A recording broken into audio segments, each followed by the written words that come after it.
एक 17 साल की हाई स्कूल स्टूडेंट जिसका 500 से ज्यादा बार रेप हुआ और उसे इतना ब्रूटली टॉर्चर किया गया कि ये केस दुनिया का सबसे ब्रूटल केस कहा जाता है।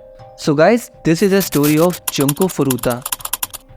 आज के टाइम जापान काफ़ी डेवलप्ड सिटी है, बट इन 1988 जुंको फुरुता एक हाई स्कूल स्टूडेंट जो काफ़ी शार्प माइंड, प्रिटी और बहुत ही फ्रेंडली नेचर की लड़की थी और इसी की वजह से वो अपने स्कूल में काफ़ी पॉपुलर थी और अपने स्कूल के साथ साथ वो एक पार्ट टाइम जॉब करती थी। उसकी लाइफ में सब कुछ सही चल रहा होता है, तभी हिरोशी मियानो उसकी लाइफ में आता है जो कि जंको के स्कूल का ही फ्रेंड था। सडनली हिरोशी मियानो जंको को प्रपोज कर देता है, ये सोचकर कि जंको उसे रिजेक्ट नहीं करेगी क्योंकि हिरोशी के कॉन्ट्रैक्ट्स याकुजा गैंग से थे जो कि एक ऑर्गेनाइज्ड क्राइम ग्रुप था। बट जंको ने उसे पोलाइटली मना कर दिया, बट हिरोशी ये रिजेक्शन सह नहीं पाया और उसने उससे बदला लेने का फैसला किया।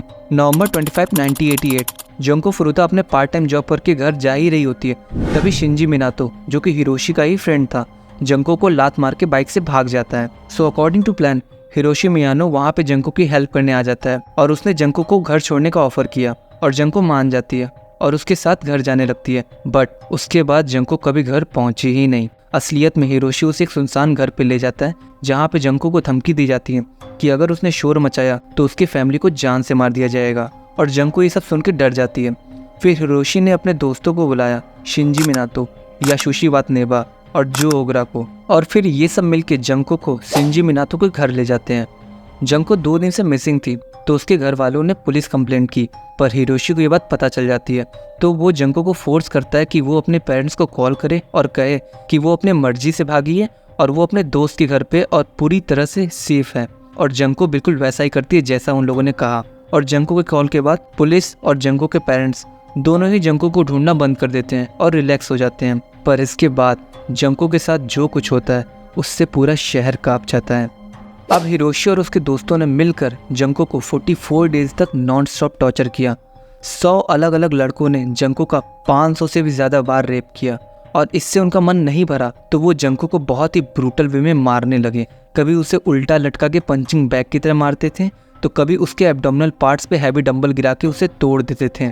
और इसके बाद भी वो शांत नहीं हुए, वो iron rod, bulb, glass bottle, scissor forcefully उसके प्राइवेट पार्ट्स में इंजेक्ट करने लगे। मतलब ऐसा समझ लो कि जंको को जितना दर्द होता उतना ही उन्हें सेटिस्फैक्शन मिलता। और इसके बाद वो जंको को खाने के लिए कॉकरोचेस देते और फोर्सफुली उससे यूरिन इनटेक कराते हैं और सिर्फ अपने मज़े के लिए उसके बॉडी पार्ट्स को लाइटर से जलाने लगे।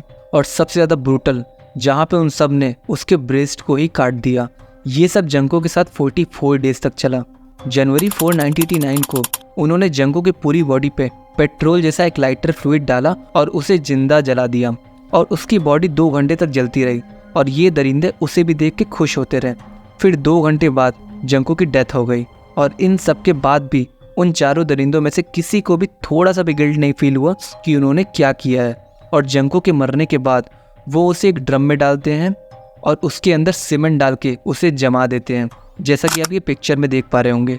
जनवरी 23, 1989 हिरोशी और जो ओगरा को पुलिस पकड़ लेती है एक 19 साल की लड़की की रेप के केस में जो उन्होंने दिसंबर में किया था। फिर पुलिस की इन्वेस्टिगेशन के टाइम हिरोशी जंको के बारे में गलती से बता देता है और फिर उसके बाद पुलिस के फोर्स करने पे वो सब बता देता है कि उन्होंने जंको के साथ क्या क्या किया और जंको की डेड बॉडी कहाँ पर है। ये सब सुनने के बाद पुलिस उन चारों को अरेस्ट कर लेती है और फिर उन चारों को कोर्ट में पेश किया जाता है। बट ये कोर्ट भी जंको को जस्टिस नहीं दिला पाया क्योंकि इतना ब्रूटल करने के बाद भी इन सबको एक लिमिटेड टाइम के लिए ही जेल होती है और फिर इन्हें छोड़ दिया जाता है क्योंकि चारों के चारों ही माइनर्स थे। हिरोशी को मिलती है 17 से 20 साल की जेल, शिंजी को मिलती है 5 से 9 साल की जेल, यासुशी को मिलती है 5 से 7 साल की जेल और जो ओगरा को मिलती है 8 साल की जेल। तो गाइस, ये वीडियो बस यहीं तक थी और वीडियो को एंड तक देखने के लिए थैंक्स अ लॉट। और अगर आप फ्यूचर में ऐसी और स्टोरी देखना चाहते हैं तो प्लीज़ चैनल को सब्सक्राइब कर देना और एफर्ट्स पसंद आए तो यार वीडियो को लाइक कर देना। Thanks a lot.